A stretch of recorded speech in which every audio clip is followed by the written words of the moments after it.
I surely would not be in this room today without the determined efforts of men and women who kept dreams alive, dreams of equal citizenship. Ruth Bader Ginsburg was the Supreme Court's feminist icon. Small, soft-spoken, yet fiercely determined, she was an unstoppable force who transformed the law and defied social conventions. To her fans, she's known as Notorious RBG. Supreme Court's a boys club, she holds it down, no cares given. Who else got 6 movies about them and still living? Ginsburg was hailed as a crusader for women's rights.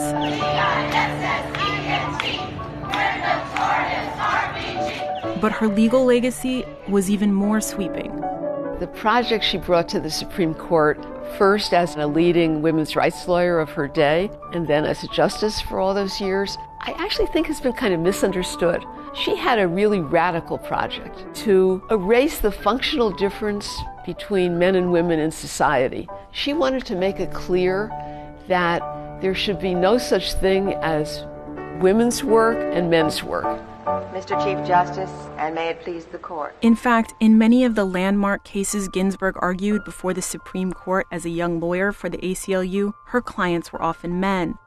One key case involved a man from New Jersey whose wife died during childbirth. Stephen Weisenfeld's case concerns the entitlement... He wanted to work less and stay home with his son, but found out only widows, not widowers, were eligible for Social Security payments.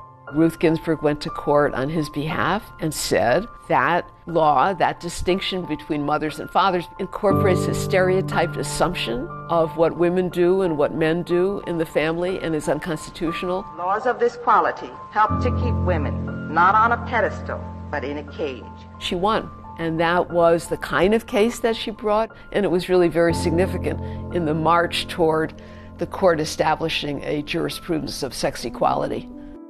What inspired Ginsburg to take on such a bold project? There was little sign of anything radical in the beginning. Ruth Bader Ginsburg grew up in Brooklyn in a lower middle class family. When she was in high school, she was a twirler, a cheerleader with a baton. She was known as Kiki Bader, and she played a very traditional female role in her high school.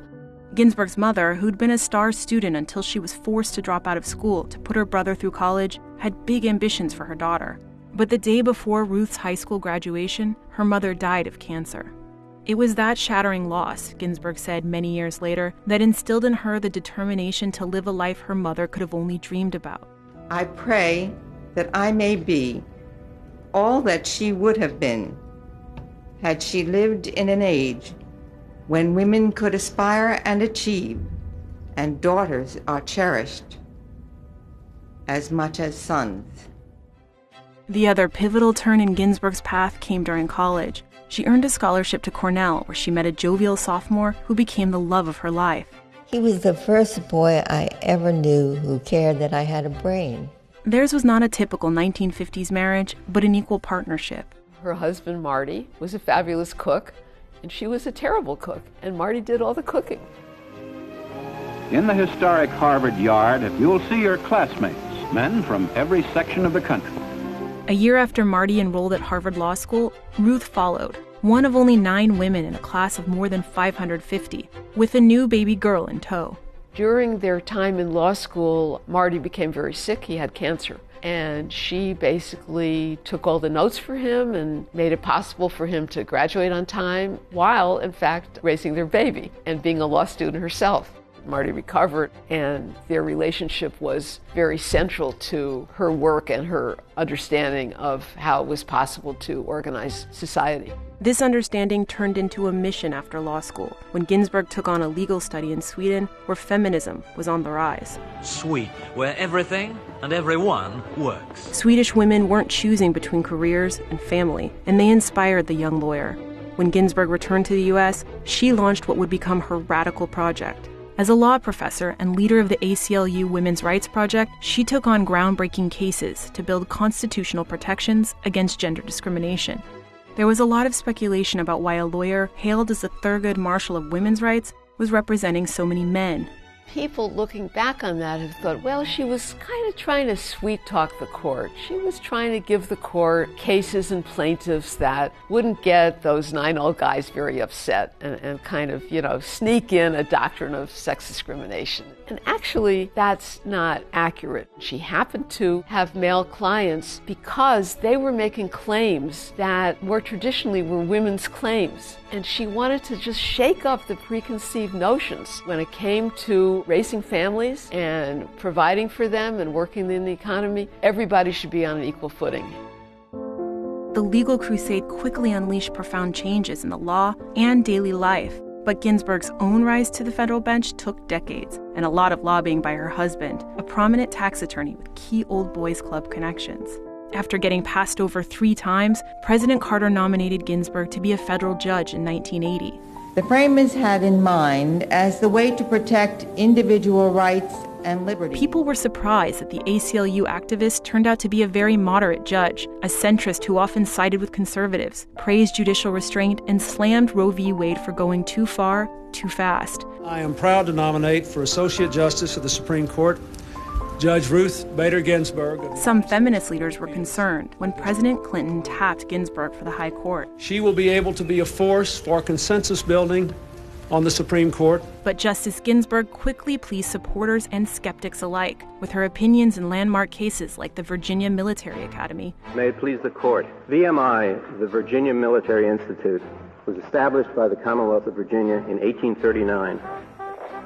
VMI was an age-old military academy run by the state of Virginia. It was men only.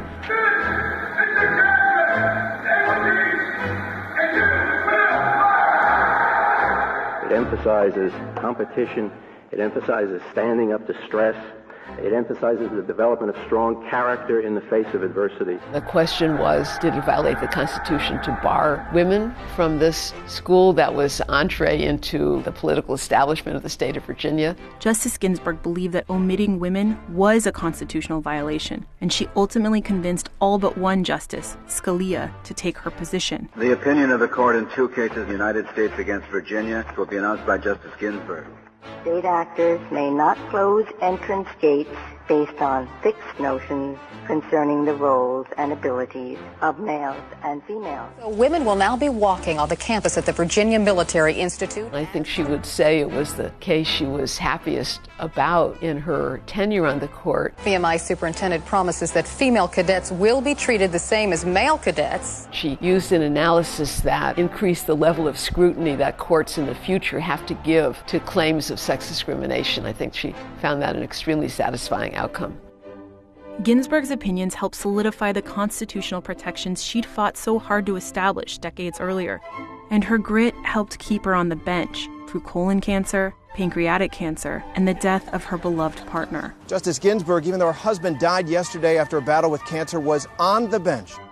Ginsburg battled on through it all, unrelentingly tough, but still a consensus builder. She famously forged friendships with right-leaning justices, including Justice Scalia. You know, what's not to like? Except her views of the law, of course.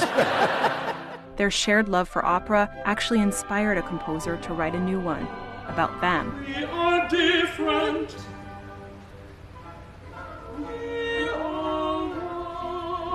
Do you like how you were portrayed in the opera? Oh, yes, especially in the scene where I rescue Justice Scalia, who's locked in a dark room for excessive dissenting.